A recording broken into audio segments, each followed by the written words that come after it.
개회식 오후 8시에 열리는데요. 참석기 서울에 숙박할 것으로 전해졌습니다. 내일은 문 대통령과 청와대에서 오찬을 갖는다고 하는데요. 자, 김근식 교수님. 예. 네, 저는 제일 궁금한 게요. 김여정이 사실은 같이 오는 김영남이 오히려 국가 수반, 법적으로 법적 수반인데, 그럼 김여정은 어느 자리에 앉게 될까? 저희도 지금 취재된 것은 없습니다만. 일단은 그 단장은 김영남이니까요. 김영남을 수행해서 오죠. 그러니까 지난번 2014년에도 3명 왔을 때도 가장 서열이 높은 황병서 총정책장을 옆에 수행해서 왔거든요. 최령해가 힘이 셌다 하더라도 마찬가지이기 때문에 김여정이 실권은 있지만 김영남 단장 옆에서 아마 조신하게 수행해서 올 것 같고. VIP 박스에 그러니까 거기도 마찬가지일 것 같아요. 개회식이 열리는 데는 이제 VIP 박스가 네네. 있지 않습니까? 문재인 대통령을 비롯해서 IOC 위원장, 기타 세계 정상들이 있는데 어떤 기준으로 할지는 확정은 됐으나 취재를 아직 못한 건데 두 가지 국제행사 관련해서는 의전의 관례가 있습니다. 국가원수, 행정수반, 그다음에 국제기구 수장 이런 식의 형태가 되는 거고요. 또 IOC 같은 경우에는 가나다 순으로 하는 경우도 있어요. 그래서 어느 것을 적용할지는 모르겠으나 현재 알려진 거는 VIP석의 맨 앞줄에는 국가원수급이, 그러니까 문재인 대통령을 비롯해서 그렇게 되면 김영남 상임위원장 같은 경우에는 국가원수로 만약에 인정을 했을 경우에 그 앞줄에 있게 되는 거죠.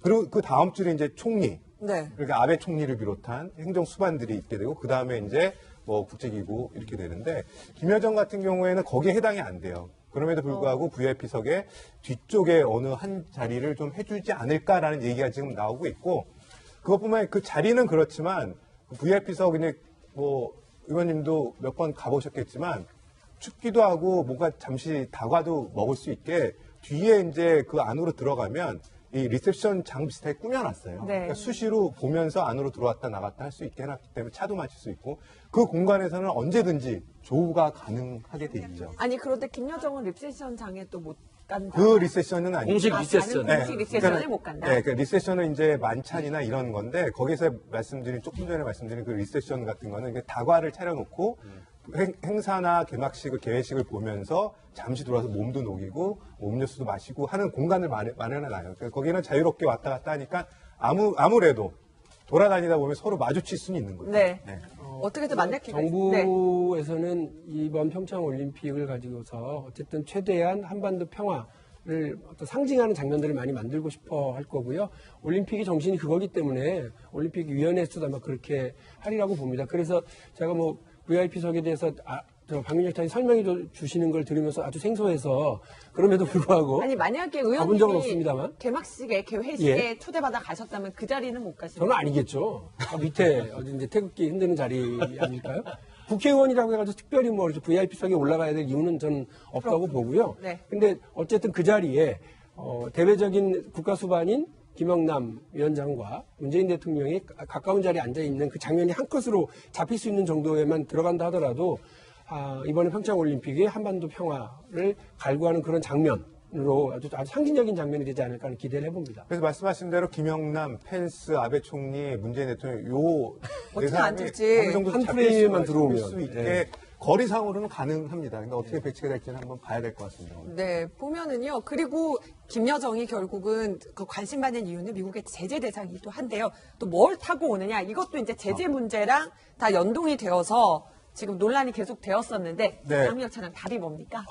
답은 타고 오는 거 봐야 됩니다. 타고 오는 거 봐야 되는데 네. 언론들이 이제 한 두 가지 정도로 보도를 하는데 비행기가 2개가 있습니다. 네. 고려 항공 소속이 하나 있어요. 이거는 원래 이 김정은이 직접 시범 조정까지 한 AN-148기라는 기종이 있어요. 우크라이나에서 만든 건데 이 기종이 올 가능성이 많다는 게 이제 동아일보의 보도입니다.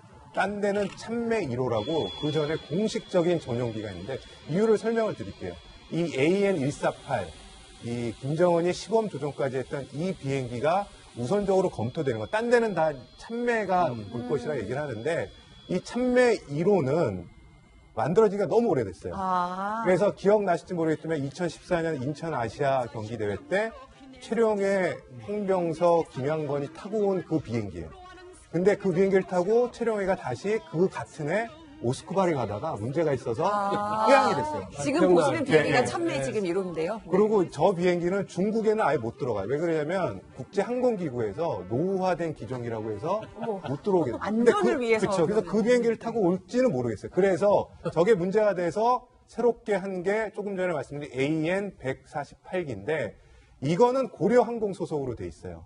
그렇기 때문에 고려항공 소속인 경우에 미국의 독자 제재에서는 고려항공이 제재 대상이 돼 있는데 들어오고 나가는 게 제재가 아니라 고려항공과의 금융거래를 하지 못하도록 돼 있어요. 그러니까 고려항공과 네. 통해서 돈 거래만 안 하면 되는데 문제가 되는 거는 이제 이 오이사 조치, 우리 남한의 조치가 있는데 여기에는 제재의 대상이 되는 거죠. 들어오게 되면 우리가 예외를 인정해줘야 되는 겁니다. 그렇기 때문에 두 개 중에 어느 게 들어올지 봐야 되는데 아마 노후한 기종을 타고 올지 조금 더 최근 걸 타고 올지는 한번 봐야 될 것 같습니다. 네, 그렇군요. 동아일보와 경향신문 제목이 달라서 이렇게 해서 뭐가 네. 맞다는 거냐 갸웃갸웃 하실 수도 있는데. 박정도 돌아갔잖아요. 네. 네. 그때 뭐 유류를 우리가 공급을 했나요? 유류를 공급한 것으로 알고 있습니다. 어제 그 통일부가 어제 발표한 걸로는 식수는 제공을 했으나 유류는 검토한다는 것까지만 저희가 알고 있거든요. 그래서 그것이 특히나 이제 난방용이냐, 아니면 연료용이냐 이것들도 판단하고서 해야 되겠다고 그러면서 협의 중이다라고만 얘기를 됐고요. 공급을 했는지는 아직 발표가 되지는 않았습니다. 좀 더 확인하고 말씀드릴게요. 김지혜 변호사님. 날카로운 질문이었습니다. 네, 그런 가운데요. 이제 박용진 의원한테 여쭤봐야겠어요. 네. 자, 김여정이 이제 내일 문재인 대통령 만납니다. 네. 그러면은 지금 뭐 언론에서는 이렇게도 보도를 하네요. 남북 대화 카드 꺼낼까? 그러니까 물론 오빠의 메시지를 대신에 들고 올 텐데 결국은 이것이 남북 정상회담으로 이어져가도 그게 제일 관심사기도 해요. 아마 이게 첫 선을 보이는, 그리고 지난번에 인천 아시안게임 때 3인방이 내려왔었을 때도 그 당시 기억하시겠습니다만 우리 대통령과 만나지는 못했습니다.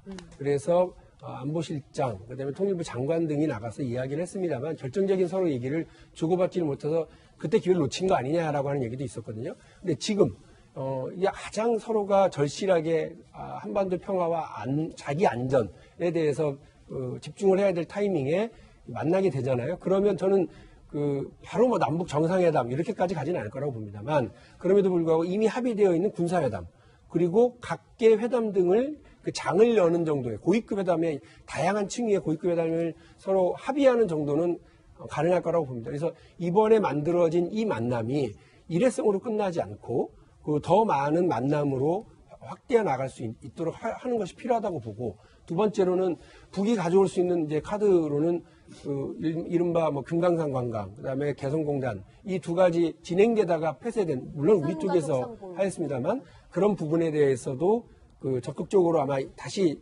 의제를 좀 삼으려고 할 수 있을 거고요. 또 남쪽에서 늘 얘기하고 있는 이산가족 상봉 네. 말씀하신 그런 부분에 대해서도 이야기가 오고 가서 실무 절차와 고위급 회담이 진행될 수 있도록 판을 만드는 장을 여는 그런 정도의 회담이 될 수 있지 않을까. 근데 조금 가긴 한 얘기인 것 같긴 하지만 남북 정상회담이 결코 먼 얘기는 아닌 것 같습니다. 그러니까 여권에서 잘 아시겠지만 김경수 의원 같은 경우에는 최대한 빨리 열어야 된다 이렇게 주장을 하고 있습니다.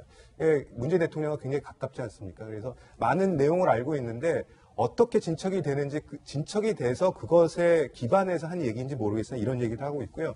이해찬 의원도 마찬가지입니다. 노무현 정부 때 우리가 너무 늦게 남북 정상회담 하다 보니까 별로 실효성이 없었다. 그래서 하게 되면 내년에 무조건 해야 된다 이런 얘기가 나오고 있고요.